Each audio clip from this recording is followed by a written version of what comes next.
Hi, Steve Gordon here, your friendly neighborhood Bell Gardens carpet repair expert.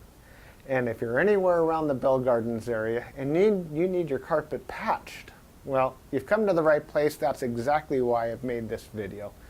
So if you have any additional questions after watching this recording, feel free to call me or my staff here at the office, and we'll take whatever time you need to answer all your questions. And boy, at that time, we're going to ask if we can just come on out and fix your carpet for you. And we'd be honored if you would say yes and invite us out, and then life is good. We'll just fix everything for you. So until I hear from you, and I sincerely hope I do, enjoy my recording. Here you go. Hi, Steve Gordon here, your friendly neighborhood carpet repair guy. And I promise you one thing, and that is I'm absolutely not an actor. So if you're looking for an actor to talk about carpet repair, you've come to the wrong place. But if you want to know about carpet repair, whether it be carpet stretching, patching, Berber carpet repair, commercial carpet repair, transitions between your carpet and a floor, maybe your stairs need repaired, a seam could need repaired, or a few other things, well, in that case, you have come to the right place, because I'm going to talk to you about that, and I'm going to try to answer as many of your most frequently asked questions as possible. And before I get to that, I am going to talk to you a little bit about our guarantee, how to get an estimate, the bid, and a couple other details. So I hope you enjoy my recording, and please be patient with me because I don't have a script. I've got a dozen notes here to go off of, and it's just going to be right off the top of my head, and try to really just answer all the questions I can ahead of time so that you have a little bit of education when you call us, and I certainly hope you do. So first, I'd like to talk about the guarantee. When you call us, you're going to get a 100% unlimited unconditional lifetime labor guarantee. And what I mean by that is that either you or your carpet or both are going to be completely, absolutely, and thoroughly worn out before you ever have to pay to have that carpet fixed again. So again, 100% unlimited unconditional lifetime labor guarantee, that's forever. How you get your estimate in the first place is after you watch this recording, give us a call here at the office, and we're going to give you something like a phone guesstimate. We'll give you an idea of what you might expect to pay. We might tell you something like between $150 and $300, or we might say between $200 and $400, or something like that. We're not going to know exactly, or even not even all that close, how much it's going to cost to have us fix your carpet for you. So if you feel like we're in the right sort of price range, then we're going to schedule an appointment to come on out and actually give you an absolutely free, no obligation bid. At that point, if you feel the bid is fair, and I'm sure you will because it's our business model to give you a fair price so that we could do the job right then and there all in one trip. We would really love to just do it in one trip. Now, I understand that sometimes you need to get a bid on one trip and then come back at a different time, have us come back at a different time to actually do the work. But by and large, it's normally best to just get it all done all in one trip, and that's how we'll give you the best price as well. After all, driving out to your place once is going to be less expensive for both of us than it would be to drive out to your place 2 or more times. Now, another thing about the absolutely free, no obligation bid is at that point, we're going to actually have an opportunity to see the work. We're going to see exactly what needs to be done because you see, when you call us on the phone, even though you think you've explained the situation thoroughly, it's very likely that either myself or one of my assistants here that helps me answer the phone won't really understand exactly what we're dealing with until we actually see it. And so that's why we really do want to come out and give you a bid in person. And by the way, if you don't like the bid, if you don't think it's fair, we're going to walk away absolutely empty-handed, and that makes us sad. So sad, because we want to be out there, we want to fix your problem and put a check in our pocket and go off to the next one. After all, this is what we do for a living. This is how we feed our families. Speaking about money, please don't pay cash. We would really prefer that you pay with a check made out to Creative Carpet Repair, or use a credit card. You can call in the office with a credit card. So cash, it's against the agreement I've made with all my contractors. Now, If you work with me directly, if I'm the actual contractor that shows up to your house and you want to pay me cash, I'm happy to take it. But for any other contractor throughout my entire company, please don't pay cash. Now, I want to talk a little bit about the carpet repairs. I've got a little bit of housekeeping out of the way. Let's talk about carpet stretching. Most people wonder why their carpet is all rippled up. So if you look out at your carpet and you see more waves than the ocean, or it's more rippled up than you can believe, and there's peaks and valleys in your carpet and you're getting seasick just looking at it, or if it's a trip hazard, there's a real good chance that your carpet was never stretched in tight enough to begin with. You see, whoever stretched your carpet the first time around more than likely didn't use a power stretcher. Now what a power stretcher is a pole that it butts up against one wall on one side of the room, and this pole runs all the way across the room to a head that's on the other side. And when we push down on this handle, the carpet gets stretched, and it gets stretched so tight that we have no doubt at all that we're going to be able to live up to that unlimited, unconditional lifetime waiver guarantee. That carpet will never ripple up again. You have my absolute word of honor on that. And if I'm wrong, we'll do it again for no charge at all. When we stretch carpet in a room, it's always best to have the room completely empty. We can empty the furniture out of the room for you if that's what you need, but more often than not, the customer will want to get as much as possible out of the way. Now, don't strain yourself. Don't go moving a giant king-size bed or a dresser that weighs, more than 10 elephants. That's not cool. We have special tools. We have these sliders that we can put underneath the legs of the furniture. So even if your dresser weighs a couple hundred pounds and is harder than heck to move, we get those sliders underneath there, and we can move that stuff around if that's what we need to do. So don't strain yourself moving the furniture. Also, if you have a king-size bed and it's just completely unreasonable for whatever reason to move that bed, quite often we could stretch the carpet in that room without moving the bed. It's a lot more work. Those poles that I spoke about, they go actually underneath the bed, so we stretch the carpet right underneath the bed to the other wall. And it's a lot harder. It takes us a lot more time and effort, but it can be done. So that's a little bit about carpet stretching. We use a power stretcher. We don't just kick it in with our little Susie Homemaker little knee kicker, and it leaves a little bit of extra carpet at the end. We cut off that excess, and you'll see how much carpet we cut off when we're done. We throw it in a bag, and we tuck in the carpet along the edge, and boy, life is good. It looks so much better. One thing that you might be aware of when we finish, though, is if you had large ripples, the carpet could be soiled along the top ridge of those ripples more than at the valleys, and that makes sense. Where you're walking, that's where it's going to get more dirt. So after you stretch the carpet is a real good time to have the carpet cleaned. Also, the carpet's out of the room, and the furniture is out of the room, and it's just a great time to clean the carpet. It looks a lot better at that point. Mind you, like I said, this is unscripted, so I'm just going to talk to you about carpet repair. Now let's talk about Berber carpet repair for a minute. Berber carpet repair has rows. Well, Berber carpet has rows. And actually the word Berber carpet, or the name Berber, it isn't exactly accurate. Berber carpet actually comes from a place out in the Middle East, country or countryside, where the area is called Berber, the Berber people or something like that. Anyhow, it's a very expensive rug, Berber rug.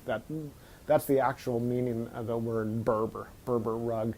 The Berber carpets that we find today are very similar. There's loops and there's rows, and if you pull on one of those loops, or rows becomes unglued somehow, it can make a run, what we call a Berber run. So when you pull on that thread, it's like it's unzipping right in front of you. It's like, oh my gosh, what has happened?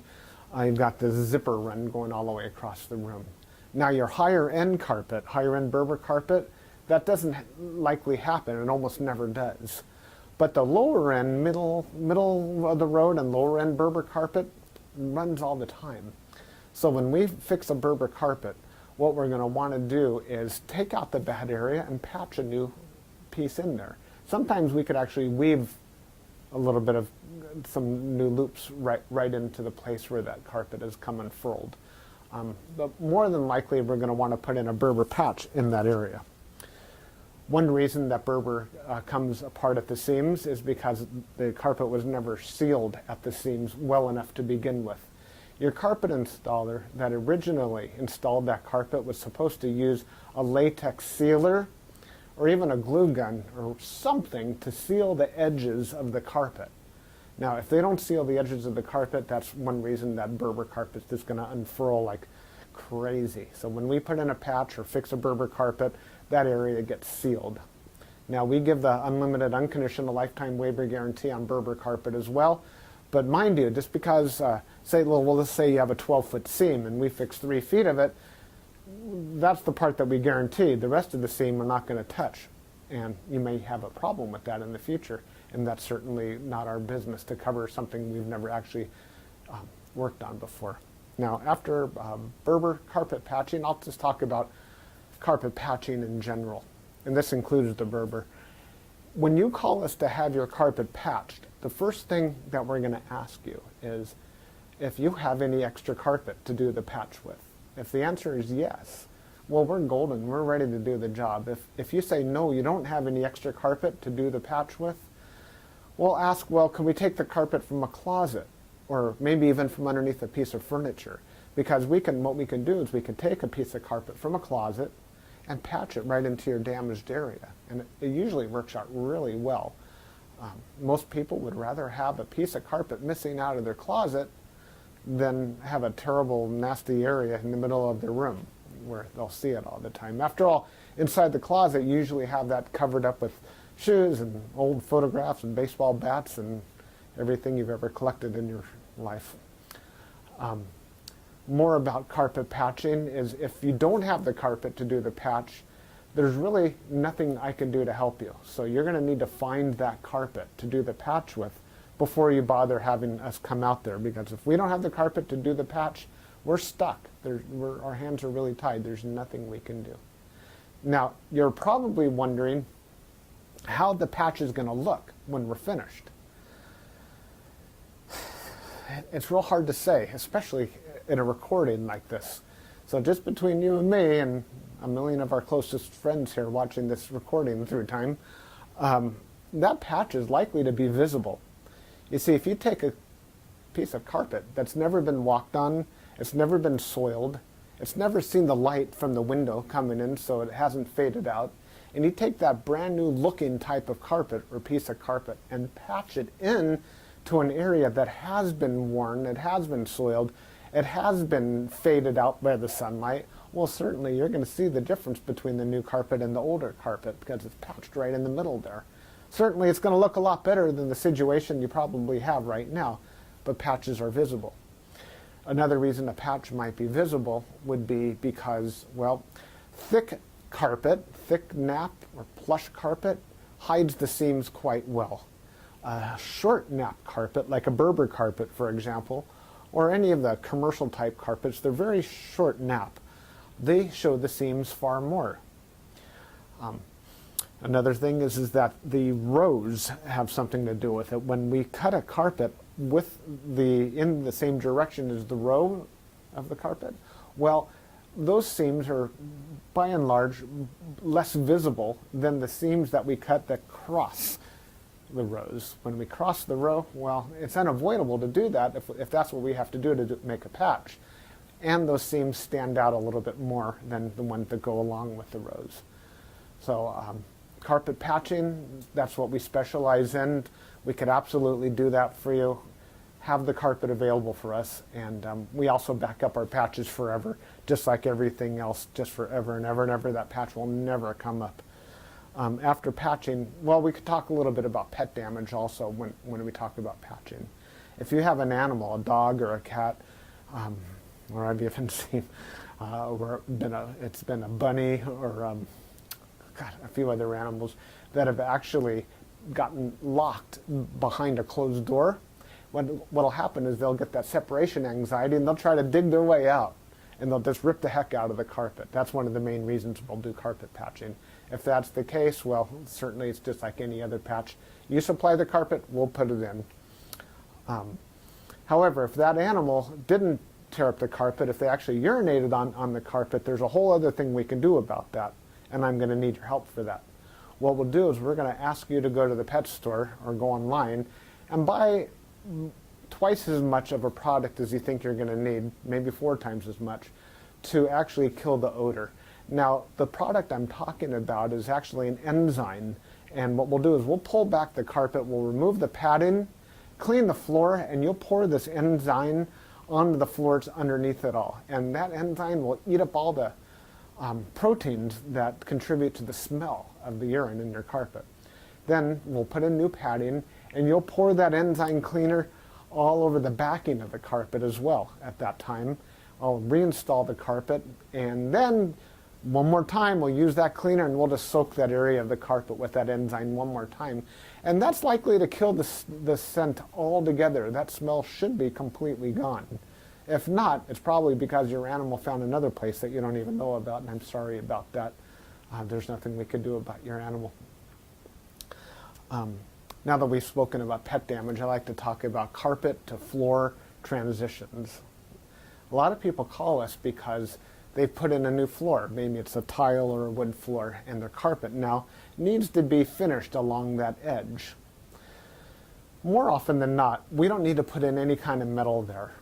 There's a lot of different types of situations where you do want a metal. If you have an apartment building and you want the carpet to last a long time, between the carpet and, say, for example, a linoleum floor, we can put some metal there. There are flat metals. They're the type of metals that they're called, I've called them beat-down metals before. I'm not sure exactly what they're called. Beat-down metals, they're gold and they're silver, and the carpet goes right in there and it gets hammered down, gives a nice clean edge, and it protects the edge of the carpet for a very long time. But if you're like most homeowners, that's not why you're calling us for a transition. You're calling for the transition because you just put in a nice marble or travertine floor, or maybe a wood floor. And so what we'll do with that is we're going to pull back the carpet and put in a new tack strip right up alongside that floor. Now that floor is going to be holding the place as if it were a wall. So here's your floor, here's your tack strip right in front of it. We're going to pull the carpet over that tack strip and tuck it in right there. So all you're going to see is a nice smooth transition between the carpet and the floor. Now, many times when you put in a new floor, it's important to put in some work into the subfloor underneath, and that might include using hardy backer or some other type of material that raises the floor up even higher than it would have been. So let's just say, for example, you've got a 1/2 inch new tile and another 1/4 inch of underneath there of a hardy backer, or it could even be more. It could be 3/4 of an inch altogether, or even more, that is higher than the carpet. That's extreme. It's usually not that high, but let's just say it is. If we just bring the carpet up and end it right there, well, you're going to stub your toe against that thing. You're going to be cursing to holy high heaven every time you do that. It's just not fun at all. Trust me, it's not. You'll understand if you ever do that. What we're going to want to do in that case is one of two different solutions. We're going to do one of two solutions. One is we can pull back the carpet quite far and use a product like a Fix-All, which is a very fine cement type product. And we're going to feather in a nice ramped area, so we raise the level of the floor slowly up to meet it. What's great about that is the floor and the carpet will be at the same level, then you won't stub your toe. What's not so great about that is when you're walking up that little ramped area, well, you feel like you're walking uphill. There's really no way around that I know of outside of pulling out all your carpet and floating a whole new layer of concrete, self-leveling concrete on the entire concrete floor and underneath. That's a lot of work. It's possible that would be the perfect way to do it if I were working on a $10 million home in Beverly Hills, that's probably what I would be doing. I would be raising the entire floor to be level with, so the carpet could be level with the floor. But here in the real world, what we'll normally do is rise it up with some Fix-All, or we could do it even easier. We could use shingles, cedar shingles. Cedar shingles are about that long, and that makes a nice little ramp up. And it normally works just beautifully. It's quick, it's easy, we can get it all done in one trip. So we're going to raise the level of the carpet right up to the level of the floor, and you're just going to be happy as can be about that. Some transitions are round, curved. Other transitions could be squared. There's 100 types of transitions out there. And if you look on the internet under carpet to floor transitions, you're going to see a lot of examples. Perhaps even on my website, you can see some other examples. And so when you call us, you can explain what you're dealing with, and that would help us with the program here. Stairs. So, do you have a problem with the carpet on your stairs? I did a job like this just today, where the cat had actually torn away the corners of almost every stair all the way up the stairway. The lady was not happy about this. My solution to this was that, well, first of all, I asked her, do you have any extra carpet? And the answer was yes. You can take the carpet out of a closet. And I told her, well, you're going to have carpet missing out of a closet. And she said, well, that's fine. You can put this carpet in the closet. So she had something that didn't match at all. And she didn't mind because, well, she just didn't care that the carpet in the closet didn't match halfway through. So I took the carpet out of the closet, and the first thing I did is I completely replaced the first two stairs, because after all, the first stair or two wears out faster than everything else anyhow, and those first two stairs were pretty trashed. Instead of just fixing the little corners, just replace the entire stair if you can. It'll make a world of difference to have something new there. With all the rest of the stairs, I just did these little bitty patches all the way up one side and all the way down the other, and it was just beautiful. I think it gave her probably another 10 years of life to her carpet to fix those stairs. Another thing you could do with stairs, what some of my customers have done, and I love this idea, is replace the entire stairway by, well, let me back up a little bit. Let's just say you have a 3 or 4 bedroom house, and it's the same carpet throughout the entire house, and your stairway is pretty much in the middle of it all.